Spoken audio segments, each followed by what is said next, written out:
name is Kim and welcome to my kitchen. I'm from South Carolina, so today I'll be cooking for you a classic southern dish of catfish and grits. My catfish and grits recipe uses Philadelphia brand cream cheese in the grits and also in the cheddar cheese sauce that will top the catfish in the end. So let's get started. We're going to start with our grits. I'm preparing Quaker quick grits today, and I'm using the recipe on the back of the box for 4 servings. I have just brought to a boil in my pot 3 cups of water, 3 tablespoons of butter, and a pinch of salt. Now we will add 3/4 cup of grits,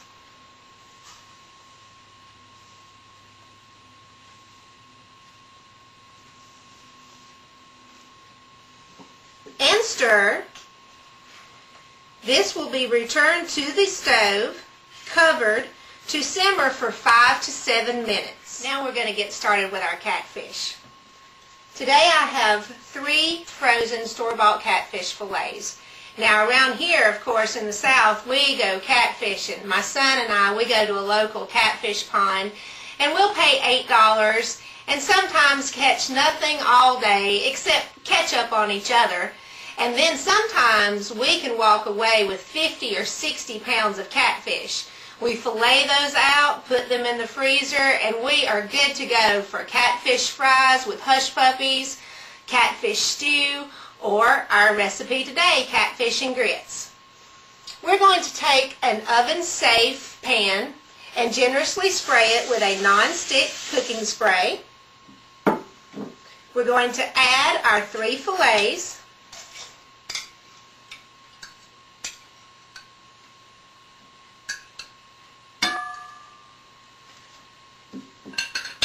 To the fillets, we're going to add a 1/2 tablespoon of butter per fillet.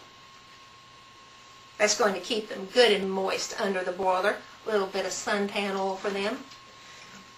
A pinch of salt to each fillet. Pepper. And today I'm using a Cajun seasoning. You can find this in your local spice aisle at the grocery store. And according to how much heat you like, it's how much you're going to put. We like things pretty spicy around here, so I'm going to put a generous amount of the Cajun seasoning to each fillet. And now my oven has been on broil, and I'm going to put this under and check on those grits while we're over there. Put those right in under the broiler, and we'll see how our grits are doing. Very well. Starting to cook and get thick. Now for our cheddar cheese sauce, which also includes Philadelphia brand cream cheese. I have a skillet that I'm going to spray with a non-stick cooking spray. To that skillet, I'm going to add 1 tablespoon of butter.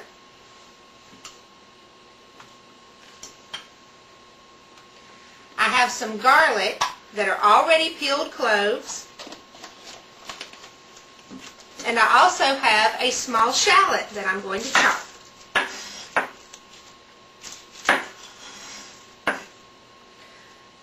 I just recently started cooking with shallots. You know, they have such a wonderful flavor. I guess I always thought of them as just any other onion, but that's not true. You should give shallots a try sometime if you've never tried to incorporate them in your cooking.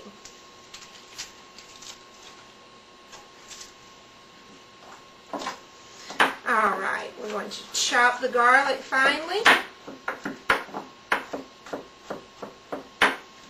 And our shallot.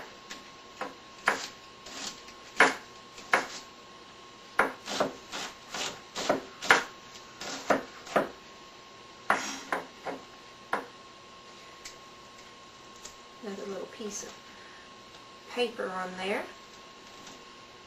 There we go. Get on out of here. In goes our shallots and garlic.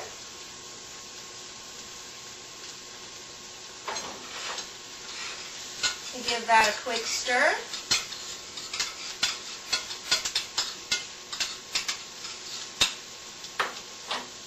We'll bring over some salt and pepper.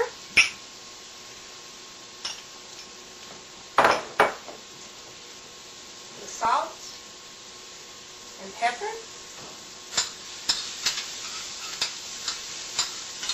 I'm going to adjust my heat down just a bit. You definitely do not want to scorch your butter or burn your garlic, because that is not a good taste at all.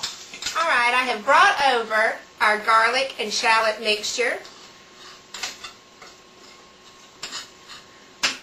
And to this, we're going to use the first of our Philadelphia brand cream cheese. And directly to the pan, we're going to add a half of an 8-ounce block of Philadelphia brand cream cheese that I have cut into small cubes. And I'm going to return this to the stove top where the cream cheese can begin to melt, and we're going to work on our grits.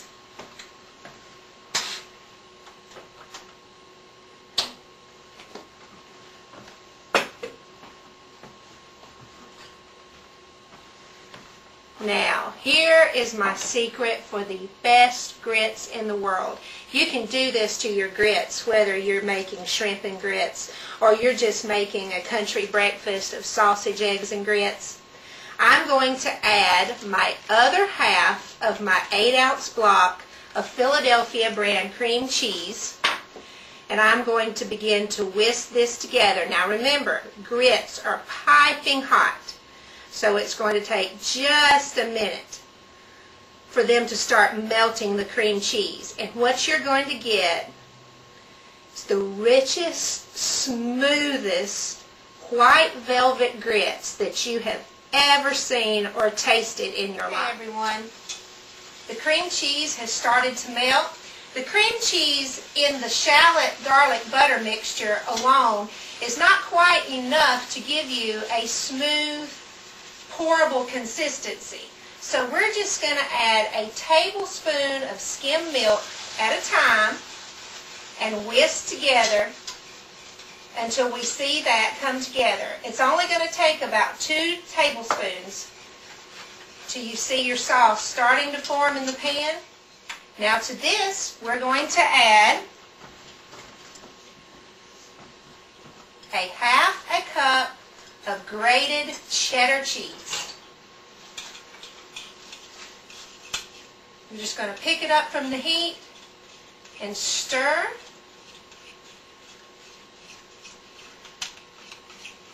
Until all that cheese is melted. Okay, now we're going to check on the Cajun catfish fillets from the broiler. And you just want this meat to be where you can begin to flake it apart with the edge of a fork or your spatula. And we are at that point. Welcome back, everyone. Now we have finished the 3 main components to our recipe today. Our creamy southern style grits made with 4 ounces of Philadelphia brand cream cheese, our broiled Cajun catfish fillets, and our sharp cheddar cheese sauce, also made with 4 ounces of Philadelphia brand cream cheese. Now it's time for my favorite part of cooking, the tasting. Be sure to get a bite of each grits, catfish, and cheddar cheese sauce.